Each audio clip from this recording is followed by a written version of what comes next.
여러분, 집에서 동물 키워봤습니까? 많은 사람들이 강아지 아니면 고양이를 많이 키우는 것 같아요. 목사님도 20대 때 강아지 키웠었거든요. 한 14년 정도 키웠다가 이제 이 강아지가 늙어서 이제 죽게 되었는데요. 강아지를 한번 키워보니까 너무 마음을 많이 주다 보니까 얘가 언젠가는 죽게 되는데 죽을 때 너무 마음이 아프더라고요. 키우는 동안도 우리 가족이다 보니까 얘를 두고 외출을 못 하겠는 거예요. 그래서 어디 나갔다가도 빨리 들어가야 돼. 왜? 강아지 때문에. 이런 일들도 많이 벌어지고 병원을 이 강아지가 다니면서 경제적으로도 많이 조금 투자가 됐고요. 여러 가지로 이제 반려견을 키운다는 것은, 반려묘를 키운다는 것은 주인의 굉장한 많은 노력이 또 들어가야 되더라고요. 그래서 저는 키우는 동안은 너무 좋았지만 다시 키우라고 하면 반대, 싫어. 그래서 우리 아이들이 가끔씩 아빠 나도 강아지 키우고 싶어 이렇게 이야기하면 안 돼 이렇게 이야기를 하거든요. 강아지를 키우지 않는 대신 얼마 전에 하나를 뭘 키웠었는데 뭐였냐면 달팽이였습니다. 그냥 달팽이가 아니라 백와 달팽이라고 해갖고요, 엄청 큰 왕달팽이더라고요. 얘가 엄청 먹고 엄청 싸고 엄청 무럭무럭 자랍니다. 그래서 완전히 막 이렇게 점점 커지는 거예요, 달팽이가. 근데 또 이렇게 우리가 동물들을, 이게 식물들을 이렇게 키우다 보면은 마음에 바라는 것 중에 하나가 뭐냐면 빨리 교미를 해서 새끼 낳았으면 좋겠다. 또 아이들한테 새끼 낳는 모습 너무 보여주고 싶다. 이런 마음으로 이제 달팽이를 키웠거든요. 달팽이가 아무리 기다려도 이제 교미를 하지 않아 갖고 좀 제발 좀 교미해라 이러는 마음으로 기다리다가 어느 날 드디어 교미를 하게 된 거예요. 교미를 해갖고 막 애들 막 잘 됐다고 교미한다고 막 이러면서 빨리 교미가 끝나고 알을 낳아라 이렇게 생각을 하고 있는데 굉장히 오랜 시간 교미를 하는 거예요. 그래서 달팽이 교미는 굉장히 길구나 이렇게 생각을 하고 자고 일어났습니다. 자고 일어나서 이제 교미 끝났나라고 하고 딱 달팽이 이 상자를 딱 보는데요,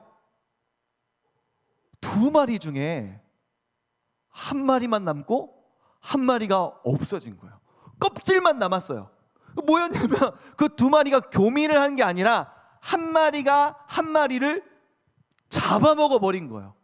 여러분, 동물이나 생물을 키우다 보면 이런 일들 굉장히 비일비재하게 일어나잖아요. 제가 직접 경험한 건 아니지만 청소년 시절에 친구들한테 들었던 이야기인데, 햄스터 되게 귀엽잖아요. 햄스터 막 이게 조그만한 지금 찍찍찍찍 하면서 막 이렇게 굉장히 귀엽고 막 꺼내서 이렇게 예쁘게 만져주는 게 햄스터잖아요. 손바닥 안에 막 4마리 5마리도 올릴 수 있는 게 햄스터잖아요.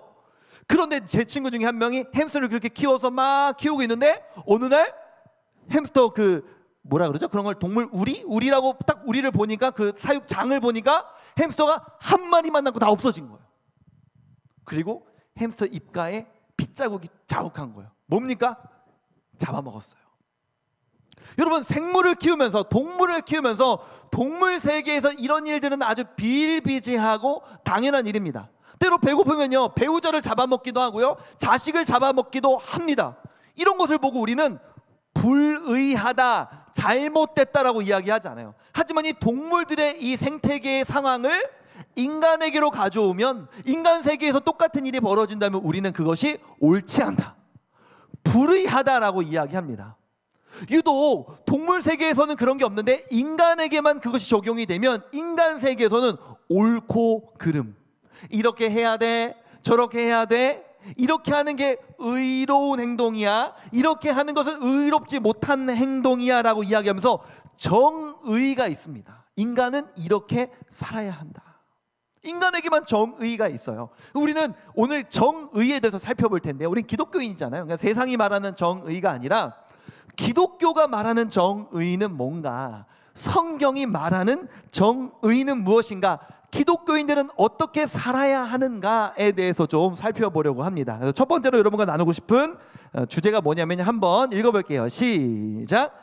성경이 말하는 정의. 성경이 말하는 정의는 무엇인가? 창세기 1장 27절부터 한번 살펴보겠습니다. 시작. 하나님이 자기 형상 곧 하나님의 형상대로 사람을 창조하시되 남자와 여자를 창조하시고. 아멘. 하나님이 인간을 지으셨대요. 인간을 지으셨는데 어떻게 지으셨대요? 하나님의 형상대로. 너무 멋지게 지어졌다. 이것이 성경이 말하는 가치관입니다. 성경이 말하는 정의는 뭐냐면요, 인간이 하나님의 형상대로 창조되었기에 그 창조된 그 존엄한 가치 그대로 인간을 대하여 주는 것이 성경이 말하는 정의입니다. 우리가 미술관을 갔다라고 생각을 해봅시다. 미술관에 가서 훌륭한 어떤 작가가 있고요, 그 작가가 만들어낸 엄청난 작품이 있다고 칩시다. 이 작품의 값어치가 대단해요. 그런 작품을 볼 때마다 우리는 어떤 경외감, 우와, 이 작품이 그 작품이란 말이지, 이 작품이 그 작가가 만든 작품이란 말이지 하면서 대단하다고 우리가 느끼는 것처럼, 하나님이라는 작가가 만들어낸 엄청난 작품들이 내 주변에 존재하는 사람들, 하나님의 형상대로 창조된 사람들이라는 사실을 우리는 기억하면서 이들의 존엄, 이들의 가치를 있는 그대로 존중하여 주는 것이 기독교의 정의라고, 인간을 대하는 방식이라고 성경은 이야기하는 것입니다. 이 하나님의 형상의 존엄을 어떻게 하면 지켜갈 수 있는가? 예레미야 22장 3절에서는요 그 구체적인 방법이 나오는데요, 한번 예레미야서 22장 3절을 읽어보겠습니다. 시작. 여호와께서 이와 같이 말씀하시되 너희가 정의와 공의를 행하여, 여기까지만 읽어볼게요. 너희가 정의를 행하라. 정의가 뭔지에 대해서 지금부터 가르쳐 줄 거래요. 뒤에 읽어볼게요. 시작.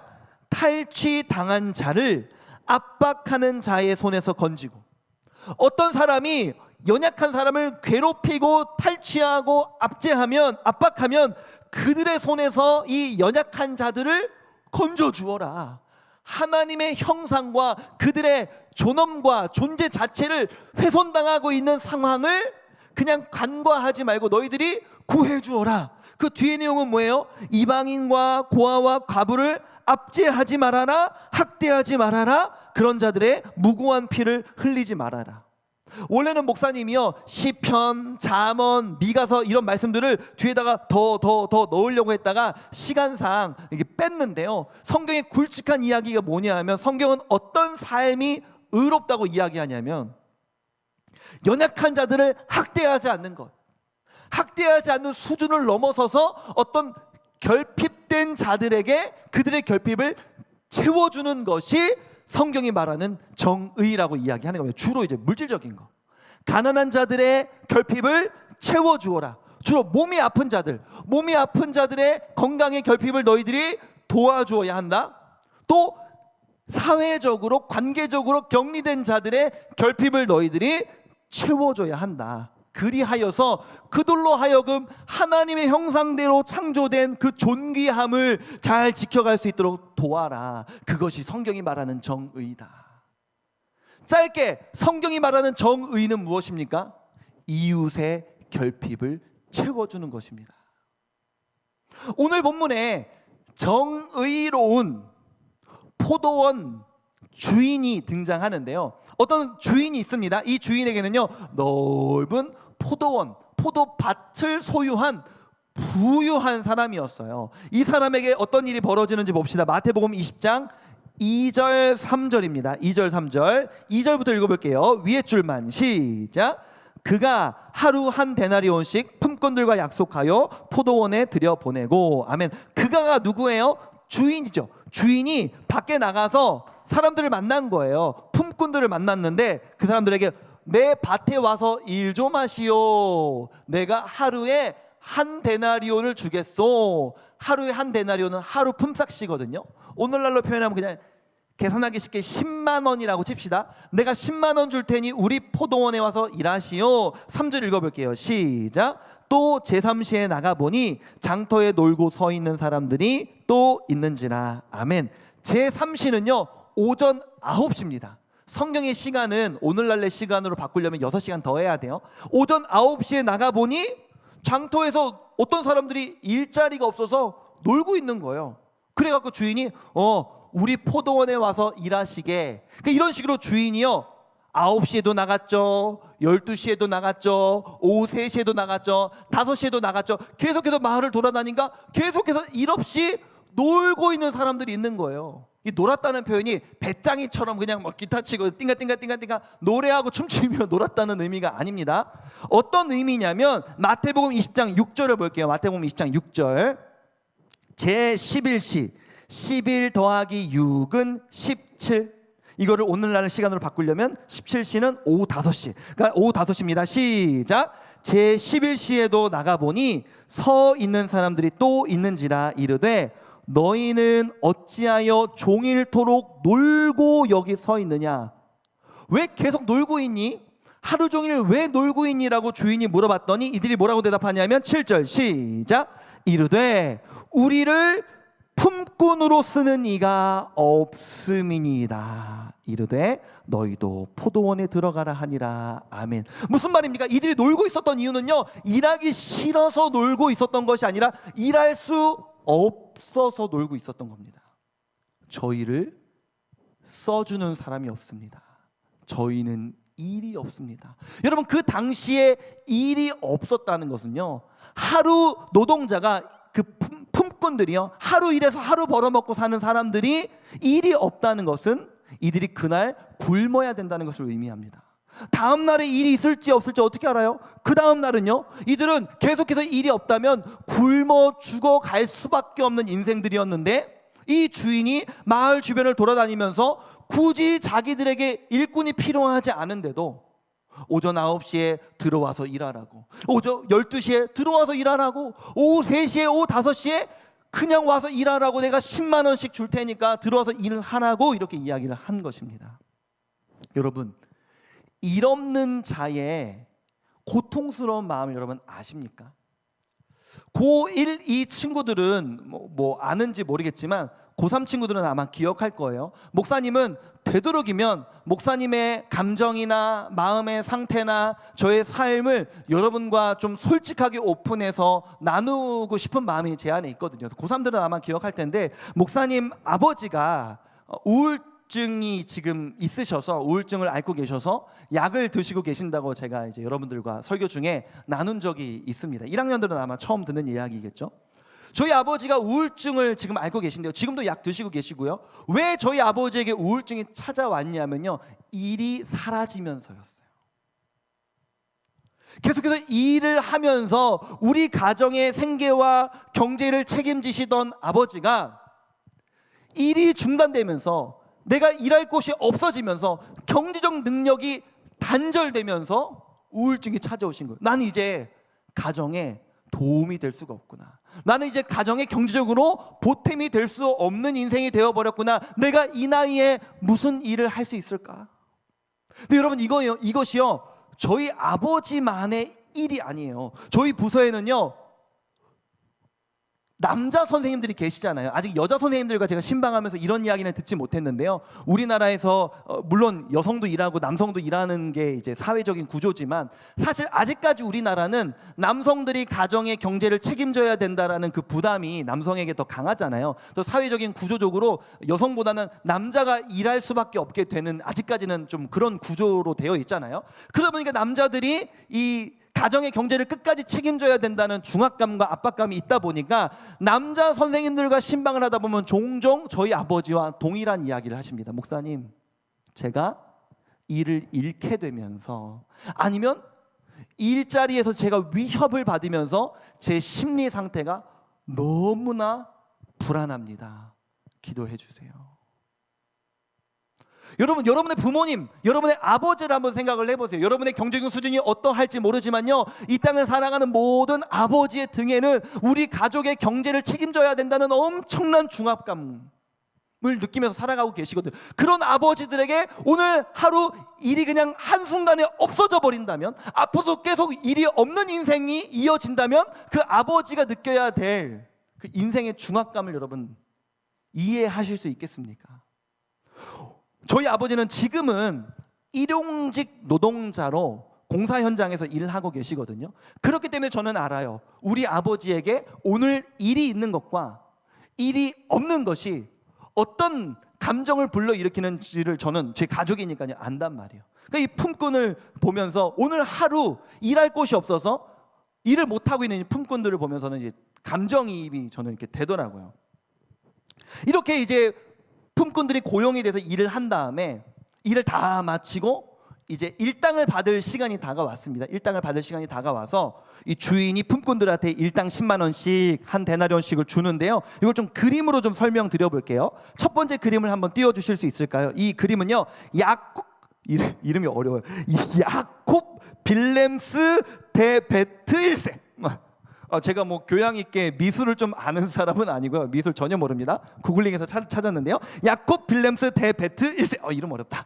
이런 사람이 이제 그린 포도원 품꾼들의 비유예요. 그래서 사람들이 이제 돈을 받게 되는, 일당을 받게 되는 시간인데요. 다음 페이지 한번 넘겨주시겠어요? 이 사람이 바로 주인입니다. 옷 좀 좋은 거 입고 있는 것 같죠? 주인입니다. 주인에게 사람들이 이제 돈을 받는데, 한번 다음 페이지 넘겨주시겠어요? 이 여인은요, 아마도 옆에 이제 아이가 있는 것으로 봤을 때 아이가 있는 과부인 것 같아요. 남편을 일찍 여의고 홀로 되어서 자녀를 키우면서 하루 종일 일이 없다는 것은 어떤 감정이었을까요? 이에게 포도원 주인이 찾아와서 일하라고 불러주고 일당을 주었으니 이 여인이 얼마나 감사한지 가슴에 손을 올리고 손을 뻗어 감사합니다, 감사합니다 하고 있는 거예요. 다음 그림 한번 보여주시겠습니까? 다음 그림은 부부네요. 부부. 어떻게 됐는지 모르겠지만 이 부부도 이제 결혼해서 생활비가 필요한데 생활비가 없던 상황 가운데 주인이 우리 밭에 들어와서 일 좀 하라고 해갖고 하루 품삯을 얻고 너무 기뻐하는 거예요. 여보, 여보, 여보, 내가 일을 하여서 하루 품삯을 받게 되었네. 다음 그림은요, 아마도 팔을 움켜쥐고 있는 것으로 봐서 몸이 불편한 자였던 것 같아요. 몸이 불편해서 어디에도 써주지 않았던 일꾼. 그러나 이 포도원 주인은 나에게 찾아오시고 다가오셔서 자신의 풍성함을 나에게 나누어 주셨어.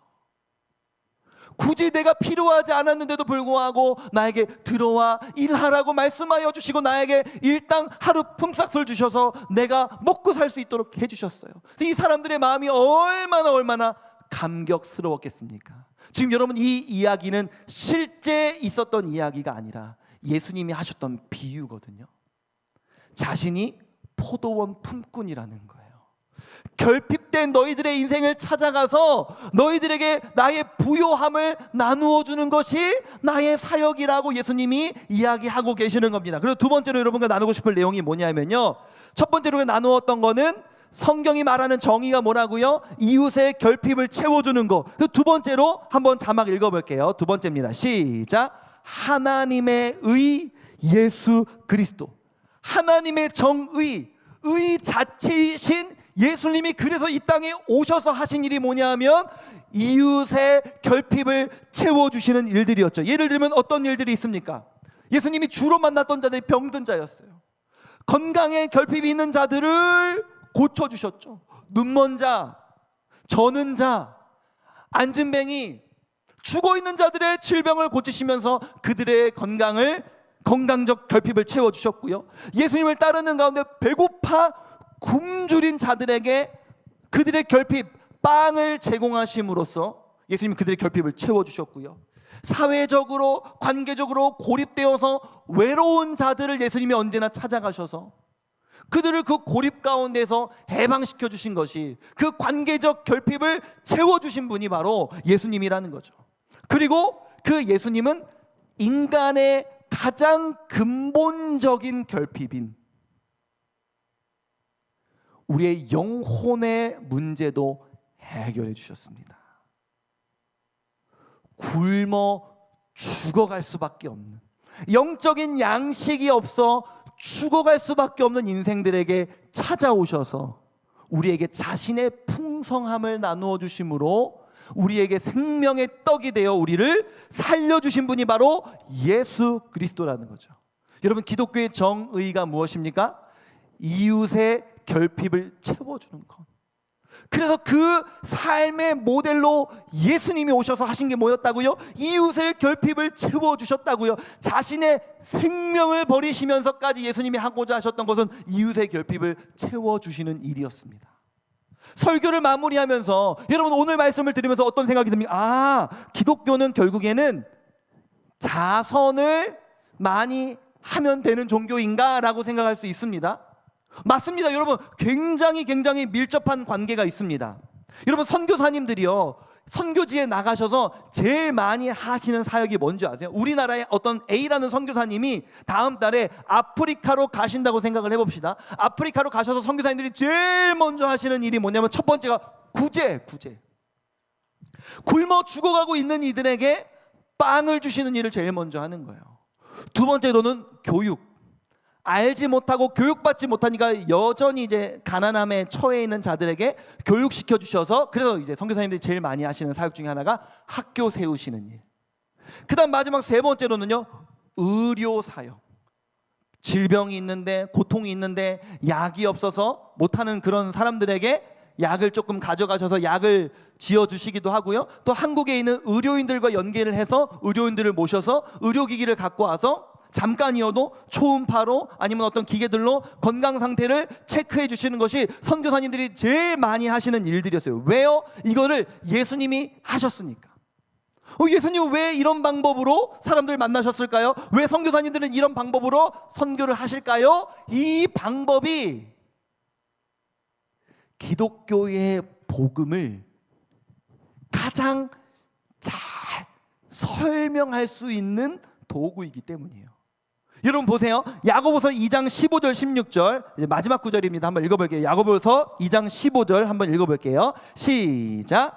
만일 형제나 자매가 헐벗고 일용할 양식이 없는데, 옷도 없고 먹을 것도 없어서 쫄쫄 굶어 죽을 수밖에 없는 상황 가운데 처해져 있는데, 이어서 읽어볼게요. 너희 중에 누구든지 그에게 이르되 평안히 가라, 덥게 하라, 춥지, 아유 따뜻하게 좀 입어, 나는 이번에 패딩 샀는데, 롱패딩 샀는데 너도 롱패딩 좀 사 입어. 배부르게 하라, 아 나는 엄마 아빠랑 외식하러 가려고 하는데 너도 좀 맛있는 것 좀 먹어 라고 하며 말만 하며 그 몸에 쓸 것을 주지 않으면 무슨 유익이 있으리요. 여러분, 이웃의 결핍을 채워주지 않으면서요, 굶어 죽어가고 있는 인생들에게 빵을 주지 않으면서 어떻게 예수님을 전할 수 있냐는 거예요. 입을 것이 없는 이들에게 입을 것을 주지 않으면서 어떻게 예수님을 전할 수 있냐는 거예요. 그래서 선교사님들이 아프리카에 가서 그렇게 우물을 파시는 거예요. 목말라 갈증 때문에 죽어가는 이들에게, 흙탕물을 마실 수밖에 없는 인생들에게 우물을 파서 물을 제공해 주며, 예수님이 우리의 인생의 생수가 되신다, 그분이 우리의 인생의 생명수가 되신다. 물이 없으면 죽지, 물 마시니까 이제 살 수 있게 되었지, 그런 것처럼 영혼이 죽을 수밖에 없는 우리 인생 가운데 생명수 물이 되셔서 우리를 살려주시는 분이 예수 그리스도야. 그리고 빵을 주시는 거예요. 굶어 죽을 수밖에 없는 우리의 인생 가운데 생명의 떡이 되셔서 우리의 모든 굶주림을 해결해 주시는 분이 바로 예수 그리스도시다. 병든 자를 낫게 해주는 이 사역들을 통하여서 병들어 고침받을 수 없어 죽어가는 인생들에게 치유자가 되시는 분이 바로 예수 그리스도시다. 이렇게 이웃의 결핍을 채워주는 방식이 우리의 구원을 잘 설명할 수 있는 도구가 되기 때문에 예수님은 우리에게 요청하시는 것입니다. 예수님이 그 일을 하셨듯이 우리도 이웃의 결핍에 관심을 갖고 그들이 하나님의 형상답게 존귀하게 살아갈 수 있도록 그들의 삶을 도우라고 성경은 우리에게 요청하고 있는 것입니다. 오늘날 기독교가 왜 권위가 땅에 떨어지고 세상으로부터의 신뢰를 잃어버렸습니까? 세상은 기독교를 오늘날 이렇게 욕합니다. 아주 기독교는 사람들 많이 모아서 세력을 과시해. 기독교는 헌금 많이 걷어서 그 많은 돈으로 지들끼리 멋진 건물 지어놓고 거기에서 살기를 좋아해. 지들끼리. 그래서 우리 분당우리 교회가 세상으로부터 칭찬받으려고 그렇게 하는 건 아니지만 교회의 본질을 잃고 싶지 않아서 사람이 많아지면 많아질수록 세력을 형성하려는 이 인간의 죄악된 본성이 있기 때문에 이 힘을 흩으려고 하는 거 아닙니까? 높은 건물, 사람들이 몰려들던 그때에는 건물이 필요할 수밖에 없어서 건물을 지어놨지만 이곳에 머물러 있을 수 없기 때문에 이 돈으로 세상을 어떻게 섬길 수 있을까, 어떻게 결핍된 자들, 특별히 장애인들을 도울 수 있을까, 이렇게 분당 우리가 그래서 우리가 애쓰고 있는 거 아니에요? 여러분, 3월부터 여러분들이 학교로 돌아갈 것입니다. 작년 한 해는요, 코로나 때문에 학교도 가지 못하고 친구들도 많이 못 만났을지 모르지만 이번 3월부터는 되도록이면 등교하는 방향으로 할 거라고 하더라고요. 학교에 좀 더 많이 가게 되겠죠. 친구들을 마주하며 왕의 자녀로 여러분들이 어떻게 살아갈 수 있을까요? 우리가 학생인데 뭘 목사님 뭘로 어떻게 합니까? 이웃의 결핍, 친구들의 결핍 제가 뭘 채워줄 수 있겠어요? 여러분, 제가 중학교 때로 기억하는데요, 제가 제일 친했던 친구가 수학여행을 갈 돈이 없어서 수학여행을 이제 못 가게 되었었어요. 그때 이제 제가 어머니한테 말씀을 드려서 그 친구의 이제 수학여행비를 이제 대줬던 기억이 있고요. 또 저희 반 안에 한 친구가 이제 안경이 부러졌는데 안경을 이제 오랫동안 맞추지를 않는 거예요. 그 이유를 들어보니까 그 친구네 집이 원래 이제 아버지가 사업을 하시던 분이셨는데 엄청나게 부자였다가 사업을 하시면서 이제 사업이라는 거 이제 어려워질 때가 있잖아요. 확 어려워지시면서 아이의 가정 가운데 빚이 많이 생겨서 이 안경을 살 돈도 없을 만큼 집이 어려워진 거예요.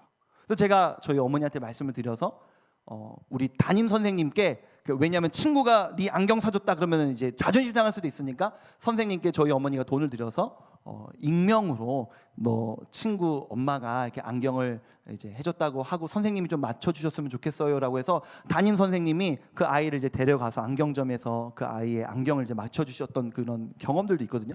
나는 돈이 없지만, 청소년이니까요, 여러분의 가정이 조금 경제로 부유하다면, 여러분의 삶에 풍요로움이 있다면 그 풍요로움을 결핍된 이웃들에게 나눠줄 수 있는 것 아니겠습니까? 친구들 중에 여러분, 청소년 시기에 목사님이 지난주에도 뭐 자존감 이야기 잠깐 했지만 자존감이 바닥을 쳐서 여러분의 이 감정과 심리가 순간적으로 이렇게 훅 꺼지는 시기가 있잖아요. 위험할 정도로 훅 꺼지는 시기들이 청소년 시기에 순간순간 찾아오잖아요. 그럴 때 주변에 있는 친구들의 역할이 얼마나 중요한데요. 심리적으로 결핍을 당한 사람들의 우리가 좋은 친구가 되어줄 수는 없겠습니까? 관계적으로 반해서 고립된 친구들의 우리가 그 관계적 결핍을 해결해 줄 수는 없겠습니까? 왜요? 그것이 기독교의 정의를 실현하는 방식이고 그것이 복음을 가장 잘 전할 수 있는 방법이기 때문이에요. 우리 같이 찬양하면서 기도하기를 원하는데요, 예수님이 이 땅에 오셔서 의로움, 정의 자체이신 예수님께서 이 땅에 오셔서 하신 일이 무엇입니까? 결핍된 자들을 채우시는 역할이었어요. 찢기고 상해 울고 있는 자들 찾아가시는 게 예수님의 사역이었습니다. 우리도 예수님이 걸어가신 그 길조차 주변 이웃들의 결핍에 관심을 좀 갖고 경제적으로, 심리적으로, 관계적으로, 그 외에 다른 어떤 방식으로, 육체적으로 결핍을 안고 있는 그 친구들에게 다가가 우리가 그 결핍을 우리가 공급해주고 그들의 마음이 우리를 향해 활짝 열렸을 때 우리의 생명의 떡이신, 우리의 생명수 되시는, 죽어가는 우리의 인생 가운데 참 구원이 되실 수 있는 예수님을 전할 수 있는 왕의 자녀, 그런 정의를 실현할 수 있는 저와 여러분이 되었으면 좋겠습니다. 우리 함께 찬양하기를 원하는데요, 함께 가사의 내용을 묵상하시면서 함께 고백하기를 원합니다. 함께 고백합니다. 우리의 섬김이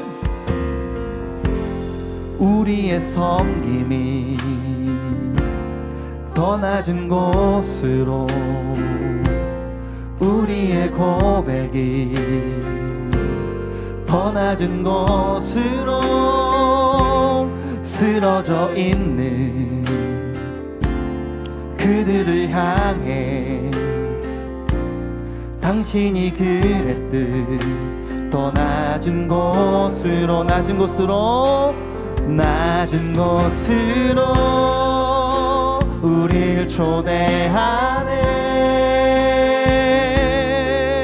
함께 하자고 말씀하시네.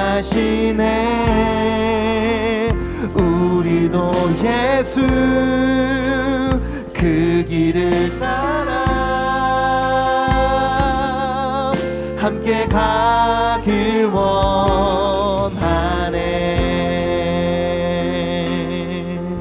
우리 한 번 더 주님 앞에 고백하길 원합니다. 우리의 섬김이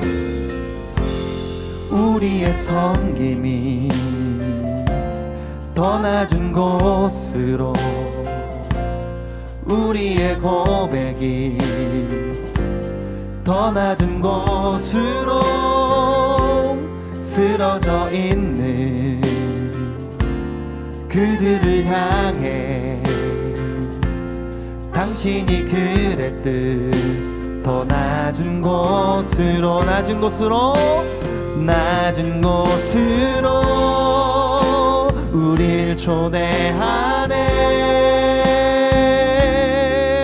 함께 하자고 말씀하시네.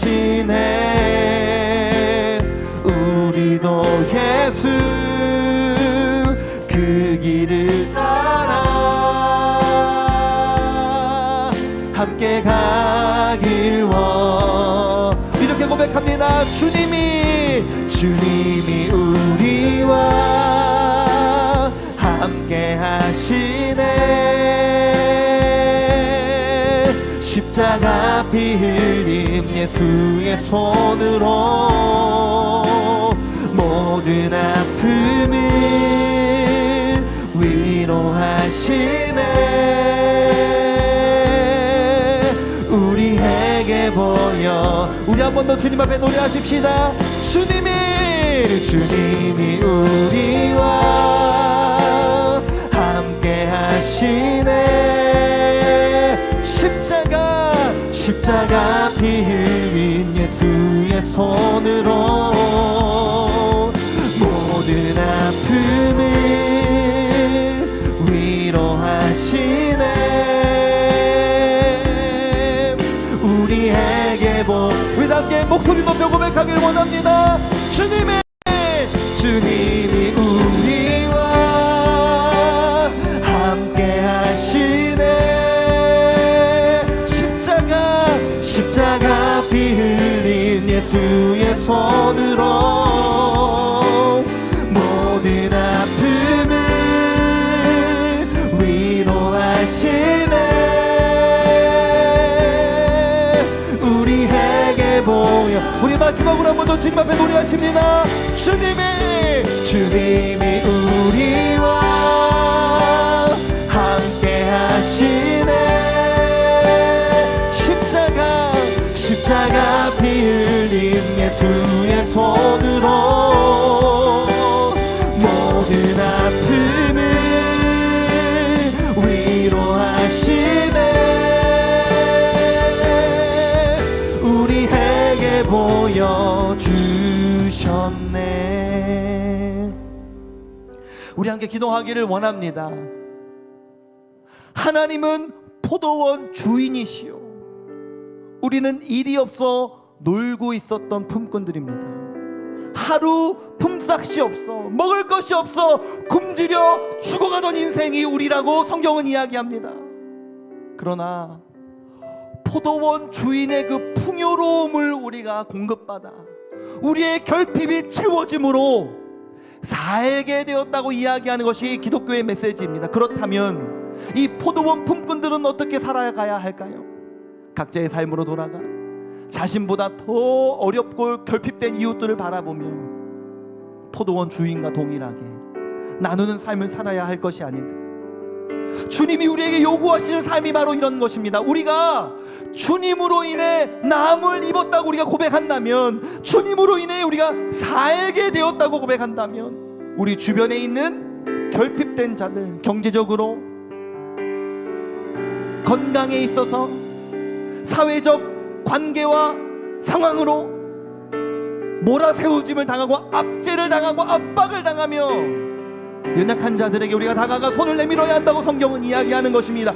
청소년이기 때문에 할 일이 없다고요? 아니요. 저를 드러내려고 한 이야기가 아니라 청소년 시기에도 할 일이 있습니다. 요즘에 목사님 경제적으로 어려운 애들이 뭐 얼마나 된다고 그러세요? 왜 없습니까? 왜 없어? 우리 부서에도 있는데 우리가 관심이 없을 뿐이지. 같이 기도하십시다. 같이 기도하실 때 하나님 3월부터 우리가 돌아가 학교 생활을 해 나아갈 때 하나님 우리의 마음속에 왕의 자녀로서 세상 앞에 정의로운 마음이 우리의 삶에 솟아오를 수 있도록 인도하여 주옵소서. 주변에 결핍된 이웃들을 바라볼 수 있는, 찾아낼 수 있는 눈을 주시고 그들을 향하여 섬길 수 있는 손과 발을 우리에게 허락하여 주시기를 원합니다. 그들의 인생 가운데 필요를 채워줌으로 예수 그리스도를 전할 수 있는 우리 인생이 될 수 있도록 해달라고 우리 주여 아버지 합심하여 통성으로 기도하십니다. 주여, 은혜로우신 아버지 하나님, 우리의 인생은 일자리가 없어, 일할 곳이 없어 굶어 죽을 수밖에 없는 인생이었다고 성경 우리에게 이야기합니다. 하루 종일 써주는 곳이 없어, 써주는 곳이 없어. 결핍된 상태로 죽어야만 했던 우리 인생 가운데 찾아오셔서 자신의 풍성함을 우리에게 내어주신 그 하나님 아버지, 그 은혜에 우리가 감격한다면, 그 은혜에 우리가 감사한다면 우리가 받은 그 풍성함을 나누며 살아야 되지 않겠습니까? 만일 형제나 자매가 헐벗고 그날 먹을 것이 없는데 평안히 가라, 따뜻하게 해라, 배불리 먹으라 말만 하고 필요한 것을 주지 않는다면 무슨 소용이 있냐라고 성경 우리에게 질책합니다. 하나님, 오늘날 기독교가 왜 이렇게 힘을 잃었습니까? 왜 이렇게 영향력을 잃었습니까? 우리만 생각하기 때문이 아닙니까? 우리끼리 사람을 모아 세력을 과시하고 힘을 과시하고 물질을 모아 과시하며 멋지고 높은 건물들을 지어가는 것이 기독교의 모습이라 인식되었기 때문에 기독교가 힘을 잃은 것 아닙니까? 하나님, 기독교의 힘이 어디에서 나옵니까? 어려운 이웃들을 돌아봤던 것, 어려운 이웃들의 결핍을 채워줬던 것에서부터 기독교의 능력이 시작되었음을 기억하며 하나님, 사랑하는 청소년 친구들이 이 시기에 우리가 할 수 있는 것들을 해나갈 수 있도록 인도하여 주옵소서. 3월부터 시작되는 학기 가운데 하나님의 정의를 세상 가운데 이루기를 원합니다. 결핍된 친구들을 돌아보게 하여 주시고 그들의 결핍을 채울 수 있는 은혜가 있게 하여 주옵소서. 주님 역사하여 주시기를 원합니다. 은혜로우신 아버지 하나님, 청소년이 무엇을 할 수 있을까? 아니요. 주님, 우리는 너무 우리 아이들을 앞만 보고 달리게 가르치는 것은 아닌지 모르겠습니다. 친구 생각하지 말고 좋은 대학 갈 생각이나 해. 네 인생부터 챙겨. 너부터 부자가 돼야지 그때가 돼서 주변 사람들 돌아봐도 늦지 않아. 과연 그 일이 가능할까? 어린 시절부터 배우지 못했는데, 이웃을 돌아보라고 배우지 못했는데 어른이 되어서 가능할까? 어쩌면 뛰어난 위치에 가게 된 그 나의 노력과 재능으로 인하여 그렇지 못한 사람들을 무시하고 압제하고 압박하는 사람으로 자라가지는 않을까? 하나님, 오늘날 기독교가 왜 힘을 잃었습니까? 우리 많이 모인다고, 우리 돈 많다고 과시하고 힘을 발휘하려고 하는 데에서 우리의 능력이 사라진 것 아닙니까? 예수님은 이 땅에 오셨을 때 결핍된 자들에게 다가가 그들의 친구가 되어주셨는데, 오늘날 교회가 그 모습을 너무나 많이 잃어버렸기 때문에 너희의 모습은 예수님의 모습과 다르다고 이야기하는 것 아닙니까? 주여, 사랑하는 우리 친구들이 작년 한 해는 코로나로 인하여 학교 잘 가지 못했고 친구들 잘 만나지 못했지만 올해는 3월부터는 되도록이면 학교로 많이 가는 쪽으로, 등교하는 쪽으로 방향을 결정한다고 합니다.